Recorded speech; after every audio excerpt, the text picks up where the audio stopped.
Greetings, everybody. Welcome back to Factutainment. And we're discussing, for a belated Halloween special, we're discussing the Halloween tree because we ended up recording this on the day before Halloween. Yeah. uh, but yeah, this is a film that Avery was kind enough to join us for, but couldn't join us for the review for. Uh, but it's a 1993 animated fantasy television film produced for like Cartoon Network by Hanna-Barbera, and it's based off of like Ray Bradbury's 1972 novel of same name. And I'm joined by. Hi, I'm Ormaster 101. I was gonna say something funny, but then I forgot. Then I forgot I'm not funny. Okay, okay. So that was Beth, and then there's also Brady. It's okay. We can all be not funny together. Welcome, children. You know the Crusades? What, you thought that was about Christians killing all the Muslims? No, that was about Halloween too. Oh my god. What was it, the Crusade? They said something. I just wasn't sure what it was. I'm gonna kick your ass. Well, there was multiple crusades. There was the ones where Christians went up against Muslims. There was one where Christians went up against Jews. And there was the ones where Christians went up against other Christians. And there was the ones where they just sacked Constantinople for no goddamn reason. There was also Man, I the can't believe infighting I in can't Rome. understand why people don't like Christians. See, I've heard of Simon Says, but not Says. Okay, so All right, we're off to a good start. the Halloween tree. I would There say were the 8 Halloween major tree. crusades. There was 13 total. The Halloween tree, I would say, is definitely a major Halloween film that a lot of people watched when they were younger. It was released, as we were talking about before, it was released in 1993 on the Cartoon Network. But there were some major changes. It was released in 1993, but that would mean that it would be seen by people older than us because I was born in 92 and I've never seen this movie. Oh shit, you're right. Well, I remember it like airing in like the early 2000s. Yeah, I guess. But there were some major changes between the film, the cartoon, and the actual book. For example, there were more than just. Hang on, I forgot how many kids were there. 8, you said. Well, no, 8 was in the book. In the movie, it was just Yeah. 4 plus Pip. 4 plus Pip. Yeah, 5. Also, the group consisted of 8 boys instead of having the token girl in there. And the only it was character. kind of weird how they still had a witch. Yeah. And the only character that I believe was named was Tom. Where did you get the Crusades? All the other characters were named after their costumes that they were wearing that night. So, also Pipkin was the other named character, and I guess the crazy old man was also named. But it was the Beggar, 8-Man, Mummy, Death itself, Witch, and I do not remember the other names. Another addition is that they went to a couple different other old-timey locations besides just Egypt and the scariest place of all, France. And what the... What's with that? Like he has the scariest place of all, France, not the scariest place of all, France. But yeah, they went to other locations such as Greece, ancient yeah.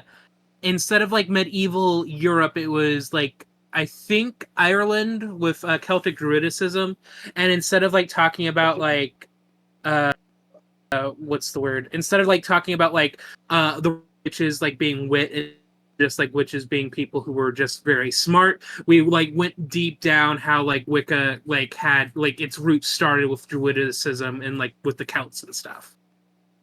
We can't have that in a kids' movie, now would we? That would be too educational. I guess not.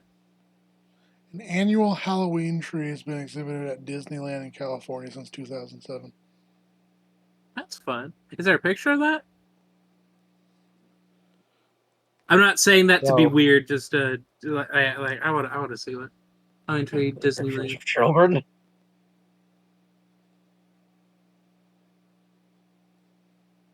Apparently. Oh, that's it. And here you'll see this trees full of the souls of the damned. I mean, it probably That's looks what really happens cool in when this you're movie. there. Probably. But I feel like I'm finished rambling about like the differences between the movie and the book. What did everybody think of the Halloween tree?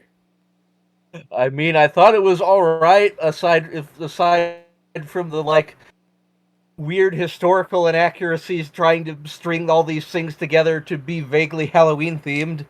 Like a few of them are come close, but So I guess we'll go through the plot of just like the movie.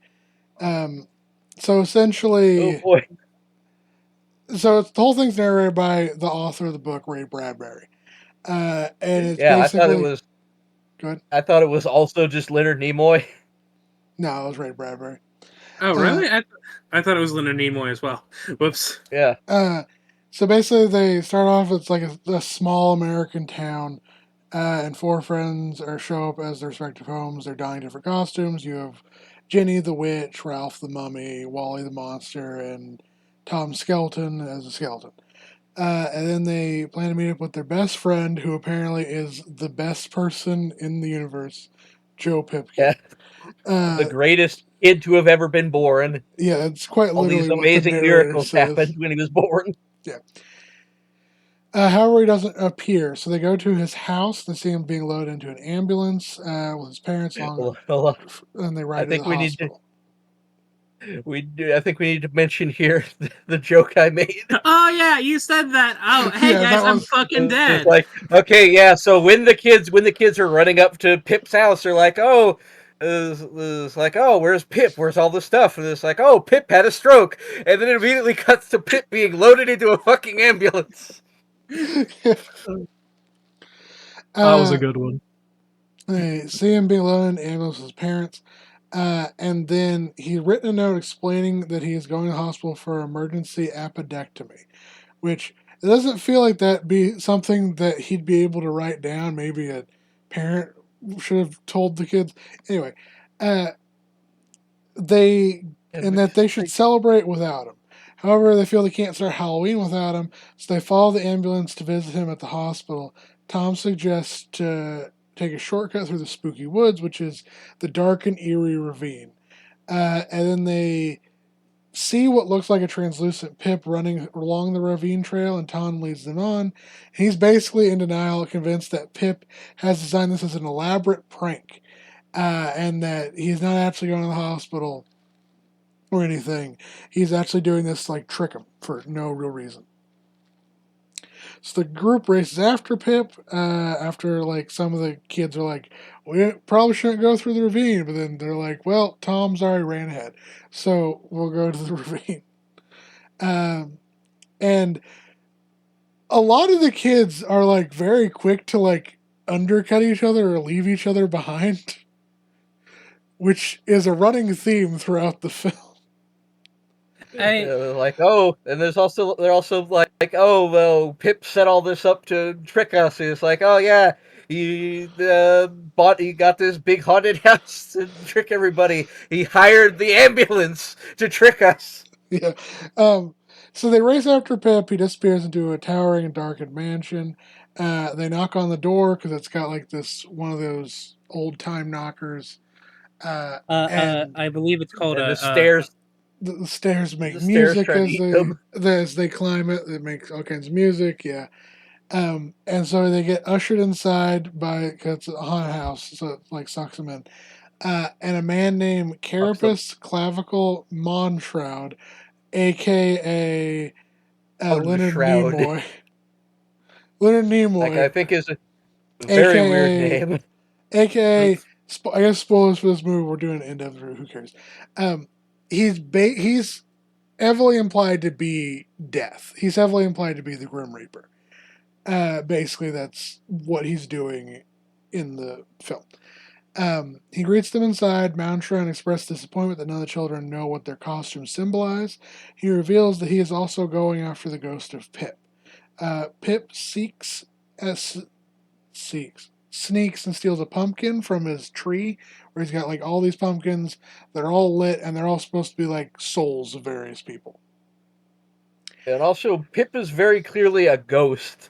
He's transparent, yet the laws of gravity still apply to him, and also, like, wind can affect him, so it's really weird, because they can also just grab him. Like, he is see-through. I mean, Beth, don't you know? And can fly. He's a earthbound spirit. Leave me alone, earthbound spirit. Leave me alone, earthbound spirit. Here's best epic timing. This is the part where everybody cracked up in the movie. Well, yeah, because just the serendipity of it. Like, I had a stroke, guys. Sorry, I'm not going to be able to do Halloween tonight. Cutting to the amber lamps, like it was perfect. Like on the note, they said, "Oh, he's gonna get his appendicitis or appendectomy or whatever." It's like, "Oh, that could kill people." Like, man, I guess, but I mean, yeah, it does. Pumpkin is high as fuck. If you don't get treated, I'm going to fuck this pumpkin, children. Apparently, damn it, Beth. Now I got thinking of Monshrouds in the queer polycule. Please, no. Anyway, this is what Pip looks like when he's non-binary children. Okay. Okay. Creepy book cover. Yeah, man, cut back to the cover again with Mount Shroud on it. This one. Yeah. Okay. I guess this is like fan art because his chin isn't quite as ball-sackish in this image as it is in the actual show. Viewers, I want you to look at this. Imagine what this man's skull looks like. Because it's just like a giant jaw, like a fucking trowel. And this bulbous cranium, like he's an alien gray. All right, so this is Tom Skelton. This is Jenny, Pip, Leonard Nimoy, and then I believe that this is Ralph and this is Wally. I think that's just Leonard Nimoy. That's what he looks like now because he's dead. Oh my God, Beth! What the... Yeah, Wally's the monster. Okay, anyway. So, back to re-summarizing. So there's the tree of jack-o'-lanterns. Pip steals his own pumpkin. And then he falls to a pile of leaves, then he takes off of there, tries to fly away. Because he can fly, apparently, if he's holding on to his pumpkin. Sometimes. The rules of being a ghost in this universe do not make much sense. But Tom and the others beg Moundshroud to let them come with him to help bring back Pip. Moundshroud initially refuses, but relents, as if they can keep up with him before dawn, they might be able to retrieve the pumpkin and get Pip back, while also going on a scavenger hunt and learning the significance of their costumes and the origins of Halloween. You're all participating in cultural appropriation, children. Then there's Nick's favorite scene. The kite scene was super I remember this. Really, that's a picture from the book. Yeah, this is what it looks like in the book. Oh, yeah, no. So, when they start to try and chase after Pip, they realize they can't fly either, and Monshroud's like, fine, I guess I have to do go down and click on the cover of the book on the second row. Made in Lego. No, not that one. The third image. Yeah. If you look at it real fast. Nope, that's not it. Yeah. It's all the characters together, and they form a skeleton. And a skull, not a skeleton, sorry. Oh, okay. But yeah, Monshroud is like, fine, I guess if you guys can't fly too, we'll figure something out. And then they go to an abandoned barn that has a bunch of like pictures of The circus. yeah, for the circus, a bunch of circus animals, and they start ripping the pictures off, and they start forming into Well, what's the word? the kite. The Yeah, into a animals kite. like come alive in the posters and rip themselves off and turn into this kite made out of like barn posts and barbed wire and lightning. Yeah, it's super freaky. It's probably my favorite sequence in the film. To be honest, Yeah. it's pretty interesting. But they turn into a giant kite. They fly off after Pip, and then they travel 4,000 years in the past to ancient Egypt, and learn about a celebration called the Feast of the Ghosts, which they say in the movie is like this is the origins of Halloween. It's somewhat related. It is this festival, like, so. Ancient Egypt. I remember I looked into this briefly. There was an actual feast of ghosts and spirits in ancient Egypt, and it was the It's called also called the Wag Festival, known or as Thout in the ancient Egyptian like Coptic language, and it was a holiday as a way to remember Osiris's death and honor deceased loved ones during their journey to the afterlife. And what they did, it happened in August, not October. Granted, this also took place at a time before Julius Caesar decided to insert him and his favorite nephew into the calendar as months. So we had 10 months instead of 12. But That's how many months there were. I slabbed my nephew in the calendar. you ever wonder why December and Deca means 10, but December is the 12th month? You can thank Julius Caesar. Man, those guys suck. I hope they get stabbed. I hope their empire falls. Damn. Caesar and Augustus. Yeah. Yeah. Yes. August. So, basically during this holiday, people would leave out food and offerings as supposed to be like representation for like the spirits, as done in a lot of cultures. They would also is also centered a lot around the Nile River and boats, and it'd be like boats with provisions in them that if the spirits needed to use the boat to cross to the other side, there would be these vessels to take them. Yeah. I think Hey, sorry, can I borrow your boat? I think the movie kind of like explained it badly. The Feast of the Dead Yes. isn't necessarily the Feast of Ghost isn't necessarily the origins of Halloween per se. It's more of like, how do I put it?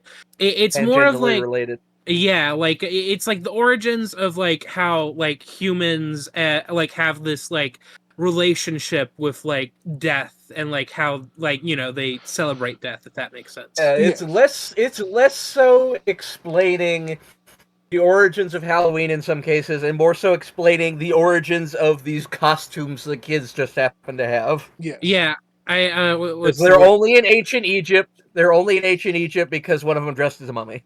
Yeah. And so basically, they learn about this. They also learn about the mummification process in a very abbreviated version. And following Pip's spirit to a tomb in the pyramid, they learn. Go ahead. The way they depict Egypt is so weird because it's like they immediately go to Egypt and there's just fucking ghosts everywhere. And they get invited into somebody's house to join in festivities or whatever, and they just have their mummified ancestor or whatever sitting at the table because they took him out of his sarcophagus, which I'm not entirely sure everybody got mummified like that. It sounds like... If I'm remembering correctly, I'm not 100% sure myself, but hang on. A quick Google search can help. This did everyone get mummified? Like how in Japan, not everybody Yeah, hired samurai, only rich people hired samurai. I don't think everyone could afford mummification. I think it was just like more of the upper class. Yeah. It's too Very, about capitalism. Because if very I elaborate. remember, a lot of like servants typically just got buried. They got buried with some of their items that would have been buried alive, but they weren't like mummified. They were just buried. Yeah. Not all ancient Egypts could afford to mummify the body. The poor would be buried in the simplest graves, along with some special possessions or pots holding food that they had while they were alive. So, yeah. So not everybody got mummified. But yeah, the book is like I think overall the movie kind of loses it. Like the point of like the book slash movie is to explain like why we associate certain things with Halloween, and that's what the book does, I believe. Like oh, this is where like mummies come from, or this is where like the like why we dress up as witches and stuff. But like the movie seems very like dead set on it being like all your costumes have something to do with Halloween, and we're gonna go from there. Yeah. It's This too is Halloween. I mean, it is called the Halloween tree, but yeah. So basically, in the Stonewall Riot, pyramid, that was Halloween too. in the pyramid, Ralph finds a weak spirited Pip, begs him to come back. The priest priest come and begun trying to embalm Pip, and Ralph scares them away by pretending to be a real mummy, along with the help of like No, a white kid. Monshroud, because they're both dressed as mummies and they both kind of scare the people. When Monshroud confronts them again, Pip uses his pumpkin's magic to escape again, and the group chases him once more by like they There is a grab part onto where Monshroud's cloak and he flies. there is a part where they have Monshroud as a mummy, and like even his chin has wrappings on it, and he is shown as like a mummy, but somehow his nose is still there, even even his though his death flesh is mask. decayed. His death mask has his butt, chin, and like nose. And I compared him several times while we were watching this movie. He is built like Marvel's Vulture. Just an old man with a hook nose. I mean, you are in fact correct. He does look like the Vulture. Yeah. So then they travel through time again. This time they show up in the Dark Ages in England. They fly over like a town that's like kind of celebrating, and then they land at Stonehenge. Then they witness rituals carried out by Celtic druids and villagers of the old Celtic world. As Mountron teaches them, Pip briefly appears and gets turned into a black cat because it's said at this time It's the like a Peter Pan shadow. the Celts and Wiccans believed that souls got reincarnated into like animals, and one of which was black cats. And they come across a field of straw being harvested and made into brooms and discover a coven of witches chanting and celebrating the new year. And then Monshroud explains how and this is somewhat traced in reality. They were explaining that witches were very much real, but they didn't have like magic powers. And that most of the time, anyone who was intelligent, thought for themselves, was like creative, could like figure stuff out, was considered like performing witchcraft and were witches and like wizards. Which is interesting to note. It's neat that he explains that because it gives some real world context to it. But it's also, this is a universe that very much has real ass magic. Oh yeah. So No, they all went into that haunted house and hit like a gas main. They're all hallucinating this. Holy shit. But yeah, they explain that like witch comes from wit, which I'm not sure if that's true. I'm not 100% sure either. I mean, you can Brandon, do probably you just have any Google thoughts or opinions yet? It very well could not be Do true. you have any thoughts yet? It is also interesting that they do like every time the girl Ginny gets panicked, she starts like counting to distract herself. Well, she And does then- math. She multiplies. Multiplication tales. It's something to distract her brain. So she is shown as the witch, and so that was an interesting like parallel of Fear like of anyone flight. who was considered like smart was considered witchcraft. Anyone who didn't just listen to what the church was saying were I'd like to say that I evil. really appreciate the way that was inserted into the story. It was, Yeah. I feel like that was really well written. And See. then they Montreal helps the children escape a mob of anti-witch villagers who come and destroy this entire coven's like homes on Yeah, they just Halloween, burn it. and they burn it all down, and they're like trying to kill people. And yeah, that happens in this film. Like, they show them making broomsticks and just like piling them up for some reason, and like that's not quite where the witch thing, the whole witch broom thing comes from. It has something to do with them like women would use them to masturbate or something, What and the? while doing drugs to pretend. You haven't heard this before? Well, there was I also have the not. saying. There was It- also the saying that witches rode their brooms because the brooms were supposed to be an allegory for the devil's penis. Uh, Damn, call Yeah, me a it's witch. like Then. something I read online is they do drugs and masturbate using broomsticks, and because they're flying because they're on drugs, well, sex. yeah, I mean, I'd take that with as much a grain of salt as what they were doing in the film too. But and I would say that Yeah.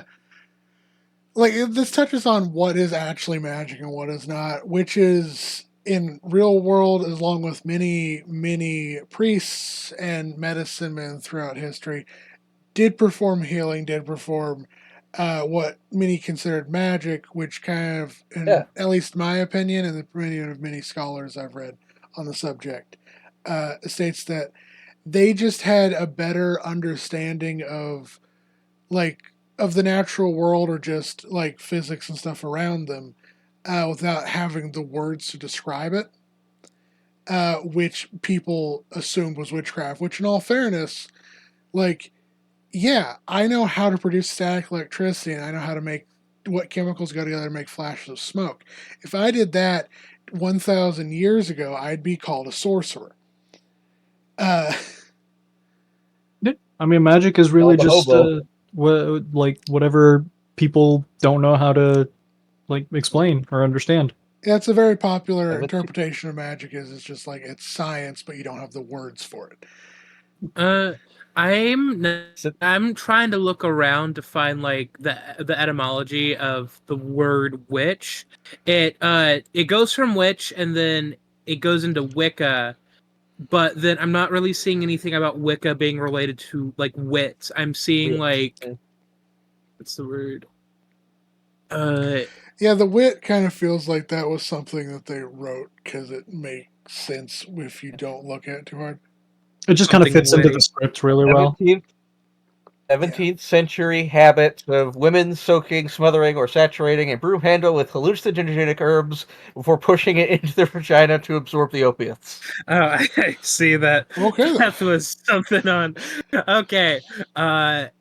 Moving I'm on. So these children ride the brooms that are not soaked in opium.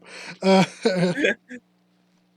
I they don't don't fly know that. away, and This is going in your butts, children. Oh my god. so then Pip is knocked off his broom by I think Montrad in an attempt to snatch away the pumpkin.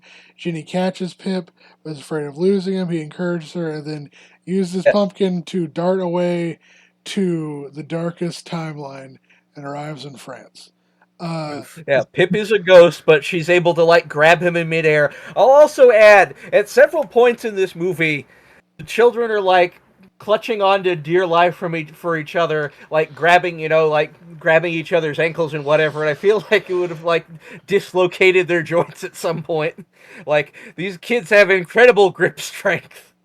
Yeah. And at one point, the skeleton is like running alongside the kid on her bike, running at the same speed as the bike. Like, kid, what are you doing out here? You need to be playing for the Lakers. I mean, she kind of caught up to him and then like matched his speed. So I Which don't is think she still was like insane. what. I mean, she was trying to talk to him, so it makes sense that she would like There slow down and match there his are speed. also several scenes of kids just falling off of things in this movie, which like, it's fine because they're kids. If you were 25 and fell off something, you'd just fucking die. Yeah. I would no longer have bones. All right, so they follow Pip to France, and they arrive at the unfinished Notre Dame Cathedral in Paris. Uh, learning of like Time how the travel. cathedral was used to like um they say sanctuary multiple times. Um, it's a sanctuary against like the horrors of the night, but a reason that's a sanctuary of the Horror. horrors of the night is because many of the evil spirits are co-opted and become gargoyles and become their so I believe a history of gargoyles, and I may just be completely wrong about this. A lot of gargoyle iconography stems from the idea of you take an evil entity, you turn them good, and then they become a protector as opposed to a destroyer. And Fucked up evil. so that's what gargoyles kind of signify is they're these spirits that are then used to scare away other spirits, like other entities. Yeah, so this is honestly one of the weirder ones because one of the fat kid is dressed up as a monster, quote unquote, like really non-specific, but he only wears the mask at like the beginning of the movie, and like for the rest of the movie, he does sort of look hunched over, sort of like the Hunchback of Notre Dame, but like the movie just says, "Oh, why do you dress up as a monster?" And then we're gonna go to this fucking French cathedral to find out, and it's about gargoyles, and he's not like the Hunchback of Notre Dame or anything. Yeah, that guy. I do Yeah. believe at one point he refers to himself as a gargoyle. Yeah, it He would have certainly been said Before he the starts word talking to Pip. monster more than they ever said that. if he was just called a if I think the movie would have worked probably better if he had just been explicitly a gargoyle. Yeah, if they In made it the- more clear. Yeah. In the book, he is in the book. One of the characters is just straight up a gargoyle. So Okay. I don't know why they couldn't just carry that over into the film, and just like why are you Because dressed kids as a are stupid. gargoyle? But then Uh, again, sorry, you go first. Go ahead. I'm pretty sure I can't remember his name. I know that we said it like several times already, but I'm pretty sure he is a merging of the two of not only the gargoyle character, but there was also a beggar character in the book because I think What? they talk Wait. about. How does a kid dress up as a beggar? How do they explain the historical significance of that? So I think what like It's how because they of capitalism, children. I think it's like it goes into how like like the trick or treating part of like Oh yeah, Halloween. this is the fucking kite. It's the fucking kite. Yeah, it's the crazy kite. Oh yeah, but yeah, I think like how they explain the beggar and like the Halloween mythos in the book is just like, well, where did you get like trick or treating from? Where did that start? And like that's how that goes. But I think both the gargoyle and the beggars like storylines are also in Paris. So I think hang on, I'm literally looking at his name. They did mention the homeless at one point for some reason. But yeah, I think Wally is a combination of both the gargoyle character and the beggar character from the book. Yeah. That's my literary. So That's it's also I think they mentioned the homeless thing. Literary Like analysis? the cathedral is supposed to be a place where lost souls come to seek sanctuary. We're And talking about the like kites. They're- you're saying I don't know where you're going with this, or Well, how long you're going to keep going with it. you mentioned the beggar thing, and I was like, I think the beggar part was at Notre Dame because he says like the cathedral is where lost souls go to find sanctuary. Mhm. And then they build the cathedral using help from Montreux, but it is interesting that Montreux cannot step foot in the cathedral. He's always backing away from the cathedral's shadow, but like they show like all the bricks rising up and forming the cathedral as they're walking. Though there is a part where they walk up an unfinished staircase and they need to step off of it, so one of the kids just pushes another kid out, Yeah, and then the pushes bricks Wally. catch him like flying up from the ground. Like this, we talked about the fucking kite scene or whatever. This honestly has the most fucked up scenes in the movie. That's because the witty witch figured out the puzzle. Yeah, so they're like hopping and jumping everywhere, and the cathedral is forming up underneath them. But then when they finish the cathedral, Pip is like frozen in stone, as a gargoyle, with like as a statue with water coming out of his mouth, and it's really fucked up. Oh yeah, that's Yeah. another analysis that Avery brought up that I was also aware of is that gargoyles are specifically designed with a practical function within a building that is to usually to drain the water. Try typing statue. Was that? Try typing statue. No. Yeah, But it's kind of there. oftentimes people confuse gargoyles with, I forgot what the term Avery used was. Grotesque, I believe. Grotesque, yeah. Which is a statue that doesn't actually serve a practical purpose and is just kind of an aesthetic decoration on a building. And the picture was probably in the comments tag, so you're not going to find it. This is somebody looking. That's the tip of my tongue. Yeah, this is the best image I can get. And it said that like they can only speak because it's like when the water is like flowing out of them, or like wind is going across their mouths. Mhm. Which I believe is actually part of the mythos of gargoyles, because they would make a sound. It's sort of like how there's those like whistling pots that people make, where it's they fill it partly with water, and then by like moving the pot around, it makes sounds that mimic like different animals. Mhm. Or it's like if you ever spun a tube around really fast, it makes a sound.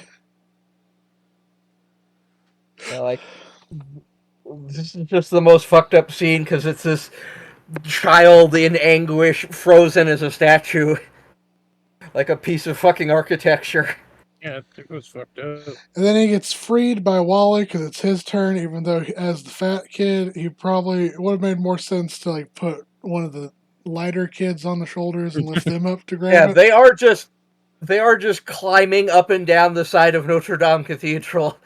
Like, one wrong move and you're dead, kid. And then one of them falls off and lands on a statue and doesn't, like, shatter his pelvis.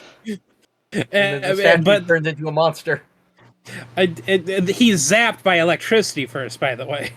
I don't know. I was cackling a little bit when I saw that happen because it was just so weird. Here's a better one, hopefully. Yeah, that's kind of a funky scene. And then Pip That flees gave somebody again. a fetish. Pip flees again, and then they pursue him on the back of gargoyles. Gargoyles. And then they arrive in Mexico, and they learn about the evidence of skeletons in Dia de los Muertos, the Day of the Dead festival. And they find a very weak. So initially, they like tour through this Mexican town. Dia de los Muertos. And they learn about like the different traditions a little bit. Like how there's the pinatas, then there's the sugar skulls, and the various flowers and cookies, and then they end up basically going to a graveyard. Yep. Catacombs. Yeah, this is the skull cookies. Now, I've never seen a cat made out of combs, but that seems interesting. Thank you, Brayden. I like racism.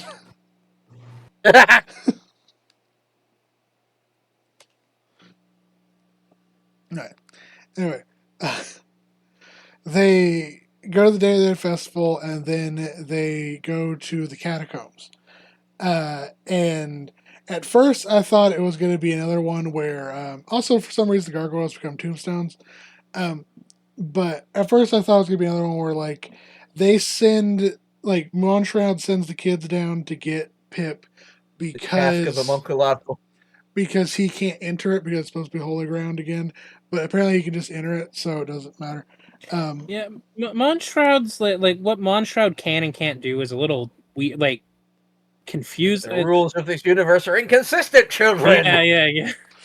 Like he needs the kite to fly the first time, then he can just fly himself and turn to bats. Apparently, Yeah, there was a scene. This is the thing I noticed when he tied himself to the end of the kite string, and then the next scene he is no longer tied in the kite string. I would like to chalk it up to like him not wanting to like show his full hand to the children just yet, if that makes sense. Yeah. No, I mean I'm in the same boat. I think he wanted to make them like work for their first flying kind of thing. Better And- work, bitch. it's also the best scene in the film. So, Also, you have to remember this is a race against time. Like Monstrad basically said, like if you can't get to Pip before dawn, he's mine. And all the kids are like, all right, fucking bet. And so he's probably wasting time on So they purpose. kicked him in the knees. so they go to the catacombs, and then it's lined with like corpses, and it's Tom's turn because he's a skeleton, and he learns like about how a lot of it is you take like the fear and scariness out of death and the unknown by embracing it, by learning about it, by facing it. And so then he charges in and is able to like get past all of the zombies and other skeletons and gets to Pip to apologize to him. And he says that's all his fault because he wished that Pip would die so that he could lead the group. So he Well, he wished something would happen to Pip so that he could lead the group. Yeah. Which isn't necessarily what kid hasn't it's like a lot of kids I feel like wish something bad would happen and then that bad thing happens and then they feel really shitty about it. Like I think because this is something we didn't mention. There's a part where the mummy kid says that Pip is the only kid who didn't make fun of me for wearing glasses, and the fat kid is like, "You helped me with something to do with fireworks. I don't fucking remember." These kids are awful. Yeah, he's like, the fat kid says that Pip bailed him out when he was storing illegal fireworks, like set his house on fire. Oh Yeah. Jesus. And then the girl says something about how Pip never mocks her for being a girl or something. And it's like the other guys make fun of you for that shit. Damn, I must have missed that part. No, I don't remember a lot of the witch section, honestly, for Fair enough. whatever reason. And blacked it out because there were women on screen. Damn. Misogyny or All right. So Tom gets to Pip. Pip smiles, forgives him, promises to let him leave anytime he wants. Then Pip's spirit crumbles into dust and is gone. And Monshroud says that has the pumpkin now and tells the children they did not make it in time. And now that this was never a fair competition. He was always allowed to do this because he gets to make all the rules. And when Pip was in the catacomb before his body, turned to dust before them, he was like stuck to the wall and I guess rotting or something. I think it was like also mildly fucked up or like spider webs or something. Yeah. What was I gonna say? So this is also another thing that's like different from the book. The kids get to the catacomb, and like they get to what's the word? They get to where Pip's resting place is, but they're too late. Like it's not a case of like Tom gets there and like he just makes it, but then Monshroud is like, "Ha! I'm a huge piece of shit. Go fuck yourself." They like literally get there and like Pip is like gone essentially, and Monshroud's like, "Well, it's dawn. I can't. You guys can't do about it." And all the kids are like, "What the fuck, you rancid like bag of dicks?" And he's like, "Hey, I don't control." It was very weird when they said that very graphic language in this children's show. No, this isn't the children's book. but he's like, hey, I don't control the rate at of your friend dying. It can't be helped. And then all the friends band together. I do not control the rate at which friends die. Yeah, but Yeah, and then go ahead. but like that's the point where the friends are like, okay, well, like we can't be too late. Like, how about we make you an offer? And Monshroud is like, it's like we'll give you a year off our off of our end of our lives. And Monshroud's like, are you sure about that? And they're all like, hell yeah. And Monshroud's like, all right, fucking bet, eat parts of the sugar skull. And then Pip wakes up in like the thing, and he starts sprinting the fuck out. Like past his friends, and he's gone, but he's okay. But yeah. So in the film, basically they also strike a deal with him. Although I do think it would have been, I don't know if it was necessarily better, but it kind of would have made more sense. Like there was like a window or something in the catacombs, and like just as Tom's about to like get Pip out of there, sunlight comes through, Mm-hmm. and it'd be like, oh, time's up. Instead of Mantra just being like, it's my pumpkin, I make the rules, go away. My pumpkin, I get to choose what I fuck.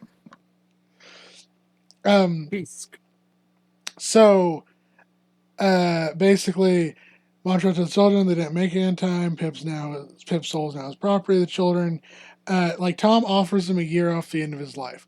When granted, I didn't watch this for a while. When I remembered this before I rewatched it for like this recording, I always thought that it was like the kids each offered 10 years of their life because that would be the time Pip gets, like when he returns. Mm. And so everyone was offering him 10 years so he would live like another 40. Instead of, apparently it's just each get offer a year off the end of their life, and as Avery eloquently put it, like, you just up the price for no reason. Well, it might be like you might be still correct in the fact that Pip gets 10 years off of each of everybody's lives, but like yeah, at the end of the day, the kids kind of are in a bad like they made a bad deal. Like you could have haggled, like you didn't even like let Monshroud like make an offer, and you didn't even like haggle down from there. Like maybe his starting offer was a year, and you could have haggled. Yeah, because like I don't remember. I assume Pip is getting more life for every year off their lives they get, but not necessarily, oh yeah, he's just going to live another 4 years and he's going to die. Yeah, they don't make it sound like a 1-to-1 ratio. See, when I remembered it, and I was just wrong, but when I remember, I thought it was a 1-to-1 ratio, and they each gave 10.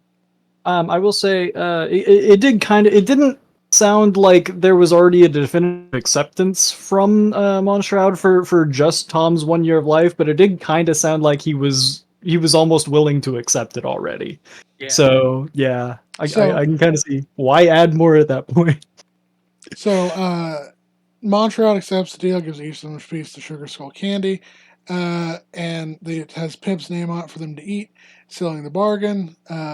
Granted, they also previously he had given them each a sugar skull with their name on it that represented kind of like their own life or something. And they just fucking ate the shit out of those. That's fucked up. Pip's Children. spirit revives. He snatches the pumpkin back from Monster and flies out. The group immediately are then transported home to America in present day, having completed their 4,000-year journey. The children go to Pip's house, see if the experience was real, and are delighted to see him back from the hospital. They don't go inside his house, they just talk to him through the window, which they were talking way too quietly for him being on the second floor. But listen, you wouldn't get it. Hey. You wouldn't get it. This is tokusatsu, you see. People will stand on the corner of a building and have a conversation with somebody else on the corner of a different building. So also, this Kamen Rider. Sorry. And then they all deny having done this for Pip for no real reason. And then Pip's like, yeah, no, I know about the whole thing. I Well, don't know no, if he had dreams of it. Yeah. He had Mhm. dreams of something similar to it. He probably didn't realize what happened. also like if your friend is currently recovering from I don't know how major an appendix removal surgery was in the 1990s, but would you like if I like I'm trying to rest and recuperate from a surgery, and all my friends group like come by and it's like, bro, you don't understand. We just went through 4,000 years to try and save your ass. I We made a deal with the devil. I would probably like I So- don't know, I would probably like pop a stitch or something. Yeah. Also, Like- hang on. How long was that surgery? Because he got hauled away Halloween night in an ambulance, and by Halloween morning he was back home in bed. Yeah, that outpatient like that surgery and the outpatient That's the like stitch in service the whip. must be fucking crazy. So I'm going to tell you right now, when I had one, I was in the hospital for like a week. Yeah, it Jeez, says the average length of an appendectomy surgery takes an hour. Person can expect to spend at least 1 to 2 days in the hospital to recover. Some can go home the same day following the procedure. Jesus. So I guess it depends on could how extreme it is. Yeah, no, I could not. I was in the hospital for a week. Jesus. Oh man, Brayden, you must have been close to death. And somebody Oh, must yeah. have saved you by eating a sugar skull. I guess. I took some years off his life. I need to live longer and to outlive all you. No, we did But that. I'm That's definitely why. outliving some of you. See, that's why I'm actively dying. Is apparently I gave up 10 years. I didn't realize I was going to die by 40, and so Okay, now so I'm 29, and You didn't even give me ticking. nothing. It's ticking. You didn't even give me nothing. I just stole that shit because I wanted it. Monstron's knocking on your window and next to your room. It's like, hey, Chris. And I'm just like, How I you have until doing? January. But Hey, buddy, what's up? it's me, your friend, Monshroud from the Halloween tree. I don't know what the fuck that was. Okay, so this was another difference between the book and the film.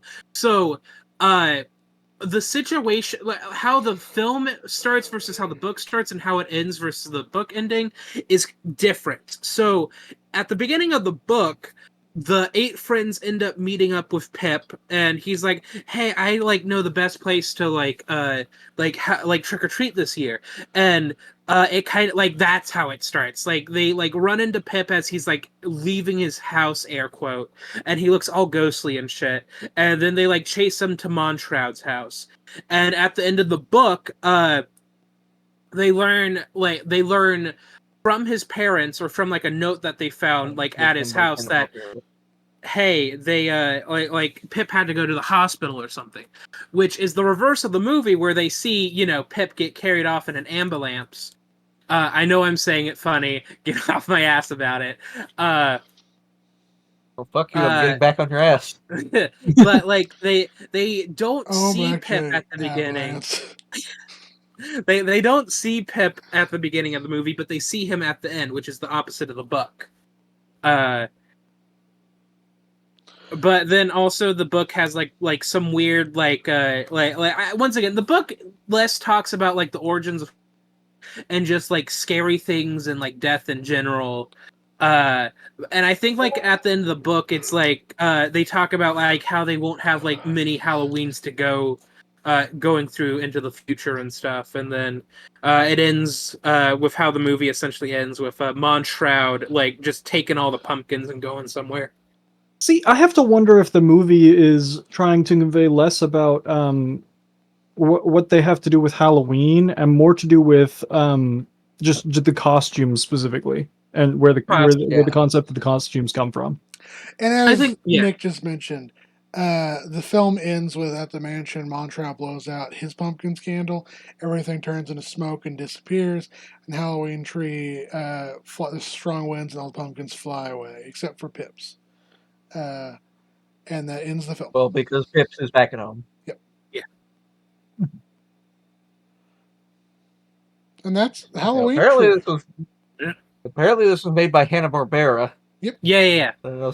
Something about the character design seemed familiar. I'm not entirely sure what. I was I'd send getting you a some. link. I was getting some meddling kids Why are you sending me vibe. the link? Discord. Yeah, to see the what's the word All for right. the video, right? Here's one where it's the kite. Oh yeah, Ray Barbera's Halloween tree. Oh, there we go. Yeah. The at the age of 91, inspired generations of readers. Okay. But yeah, what's everyone's thoughts on Halloween Tree overall? Fine, I guess. Aside That's from being like way too tried hard to make it about Halloween, as opposed to the costumes. Like, if you want to talk about the origins of Halloween, then do that. Yeah, because Yeah. Like, yeah, bring up Wiccans in your children's cartoon. I'm sure the pearl clutching Christian white mothers will react positively to that. As I said before, Halloween tree is a very like it. I think it's a pretty good Halloween special. As Beth said, yeah, like if you're gonna talk talk about the origins of Halloween, if you want to talk about them, or talk about like what's going on with the costumes, I feel like it was trying to split it down the middle just a little too much. Yeah. I will Because give it. like Go ahead. no, I was gonna say France is pretty scary, but you know, So here's the thing. I don't understand why Uh, everyone hates France. uh, I I blame miraculous. I just don't. I blame miraculous ladybug. I think that's why everybody hates France. I mean, One piece of fruit. Avery hates France because he's British. Yeah, Well, but yeah. then everybody hates Britain. Yeah. Yeah, everybody hates everybody. That's how the world works. I hate you. Everyone hates Oh. Britain, and at least for the vast majority of cases, it's justified hatred. Uh, I guess I you can mean, say the same thing about France were France also too. Yeah, colonizers. you can say the same thing about France too. Brayden, what were your thoughts on Halloween Tree? What I are your thought it was thoughts a on really good France? movie. I thought it was really good. I thought it was really well told kind of story. It's got a lot of grounded elements in the feelings that kids would get towards like their friend being lost or something like that. Yeah. I based on the questions that the old man was asking the kids towards the beginning of the film, I was looking more into how they were going over the origins of their costumes more so than how they connect specifically to Halloween. Mm-hmm. I feel like the script writers specifically could have clarified something like that a little bit more if that's what they were actually going for. Because it felt to me like that's what they were going for. Now, Brayden, what are your Let's say opinions on the French? Answer quickly. I'm kidding. I'm kidding. I'm kidding. Yeah, I know. One thing I did want to point out though was that I thought the pacing was good for its time. It was really good for um, I guess obviously there's one thing we really had a mentioned dead while moment watching in it. it. One thing we had mentioned while watching it was that Small it dead seemed to be moments. designed for television with implanted commercial breaks in between Yeah. the segments of the costume explanations. Which I think that's because the version I got is from when it aired on Cartoon Network. I'm pretty sure the Halloween Tree Because there was is a full VHS release for it. okay. That makes sense too. Yeah, but it was And probably designed with television in mind when it was written fair out. enough. I was just going to say, I don't know if that's because I have the actual VHS version or I have this was aired on television and then the person who got it just cut out the commercials version. So either way, we got to see it. It was really hard to find a copy of this film. I'm sorry. Like I will even. say, Oh, sorry, you go I'm first. gonna go on a whole other. I'm gonna go on to a whole other topic. So finish what you're saying. Oh yeah, it won an Like Emmy. like it was hard to find even through like looking online, air quote. Yep. Damn. We'll say this movie feels like several other like quote unquote educational movies around the time where like, oh, kids get into a predicament and they have to go through time periods to find the origins of things. Like I feel like there's been a lot of kids movies like that. The same vibe. I remember one that it wasn't like going through time, but it was like a library and it was like exploring like the genres of different fiction. I do remember that. I can't remember the name. The storyteller, Page Master. Page map. That I think that's it. I was Yes. getting some. I was getting some heavy. Oh, sorry, you go first. Oh, I was getting some heavy Magic School Bus vibes for some reason. I don't know why. I guess kind of. The thing, this is something I probably remember and probably nobody else remembers. There was some sort of, I want to say, Tonka PC game where you are going throughout history and helping build historical places, and there's like one part where you're in the future. Mm-hmm. I want to say you helped build the Great Wall at some point. I barely remember this. Yeah, I don't think I've ever had this kind of game. It sounds Well, familiar. I don't even know if this is the right game that any of these images are from. Fair enough. I know I don't recognize that face. That's probably too new. It would be something from the 90s. This looks like it's from the 90s. Damn, Jesus. I don't fucking remember. Hey, it's all good if Anyway. you can't remember. You might remember at some point. It's all bad. No, Oro, you don't understand. I need to know. Okay. This really isn't actually important. Okay. Well, final thoughts, Halloween Tree. Yeah, pretty good. 10 out of 10. I thought it was really good. A little bit of polishing here and there on the conveying of information, but otherwise, I thought it was written and done really well. I was gonna say, Rand, they didn't dive into like the histories of the places that in depth. Granted, it's only an hour-long movie, but I am gonna say, and this may just be wrong, but I am gonna say I did think they handled each culture respectfully enough. Mm-hmm. Like, they didn't do what was obviously done at the time, which is obvious racism. Like, yeah, except for that one case, dressed up as Native American. But that was like a blink in you moment. Like not even he wasn't even a main character. But they weren't doing like any Or to talk about the Trail of Tears, children. They weren't doing any obvious racisms. They weren't doing like, I guess you could argue that being a mummy is cultural appropriation, but I don't think so. Yeah, and mummies are from so many different cultures. They specifically showed the ancient Egyptian mummy, but we do know there were Chinese mummies. There were South American mummies. So it's like there's bog mummies, which are from the UK. Yeah. The Egyptian mummy is good. I'm sorry, you go first. Bill. Did you say milk? Yes. Okay. Any other thoughts? Wait. Hang on. Because in the UK, it's called mummy. Oh, okay. Oh, God damn it. Tune in next time for when we review the sequel that nobody asked for, the Christmas tree. What the we watched Tetsuo Body Hammer. Oh, God.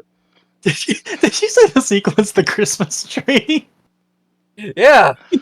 No, the sequel to this is Dragon Ball Z: The Tree of Might. No, the Christmas tree. I think Aura said the Christmas tree. That's fucking great. Bye, guys. Have some binary pals. That joke. We're watching the movie. Join us next time. Join us next time for Arbor Day.